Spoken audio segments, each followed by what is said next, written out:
भगवान विष्णु के अवतार श्री राम का नाम कौन नहीं जानता। रामायण महाकाव्य के रचयिता महर्षि वाल्मीकि ने अपने ग्रंथ में लिखा है कि भगवान श्री राम में वैदिक सनातन धर्म की आत्मा कहे जाने वाले सभी गुण विद्यमान। भगवान राम को पुरुषों में सबसे उत्तम पुरुष अर्थात मर्यादा पुरुषोत्तम भी कहा जाता है।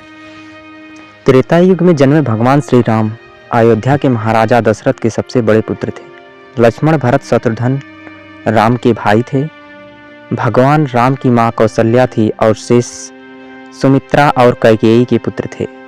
भगवान राम का विवाह मिथिला के नरेश राजा जनक की पुत्री सीता के साथ हुआ था। लक्ष्मण की पत्नी उर्मिला, शत्रुघ्न की पत्नी कृतकीर्ति और भरत की पत्नी मांडवी थी। विवाह के पश्चात भगवान राम को राजा दशरथ ने रानी कैकेयी के कहने पर 14 वर्ष के लिए वनवास पर भेज दिया।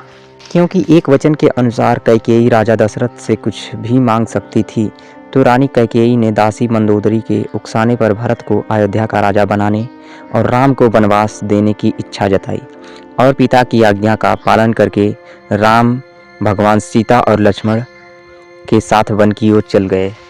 ब्रह्मा, विष्णु तथा महेश में से भगवान विष्णु ने संसार की भलाई के लिए कई अवतार लिए।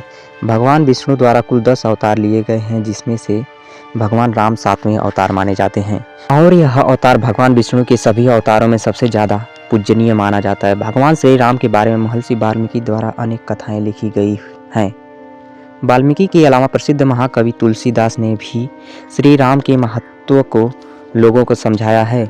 भगवान राम ने कई ऐसे महान कार्य किए हैं जिनसे हिंदू धर्म को एक गौरवमयी इतिहास प्रदान किया।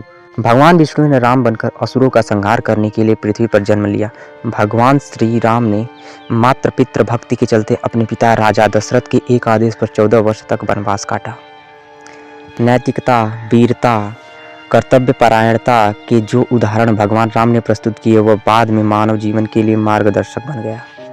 एक कुशल और प्रजा हितकारी राजा थे राम। भगवान राम अपनी प्रजा को हर तरह से सुखी रखना चाहते थे। उनकी धारणा थी कि जिस राजा के शासन में प्रजा दुखी रहती, वह राजा नरक भोगी होता है। महाकवि तुलसीदास जी ने रामचरितमानस में राम राज्य की विशद चर्चा की है। माना जाता है कि अयोध्या में 11 वर्षों तक भगवान राम का दिव्य शासन रहा। वनवास के दौरान भगवान श्री राम ने देश के सभी आदिवासियों और दलितों को संगठित करने का कार्य किया और उनको जीवन जीने की शिक्षा दी। उन्होंने देश के सभी संतों को राक्षसों, दैत्यों के आतंकों से बचाया।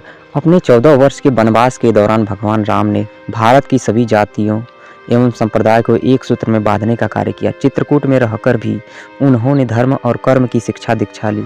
भगवान राम ने भारत भर में भ्रमण कर भारतीय आदिवासी जनजाति, पहाड़ी और समुद्री लोगों के बीच सत्य, प्रेम, मर्यादा और सेवा का संदेश फैलाया। यही कारण है कि राम का जब रावण से युद्ध हुआ तो सभी तरह के अनार्य जातियां, बानर, अन्य सभी ने मिलकर राम का साथ दिया। तो इसीलिए कहा जाता है कि राम इस दुनिया में सबसे लोकप्रिय, मर्यादा पुरुषोत्तम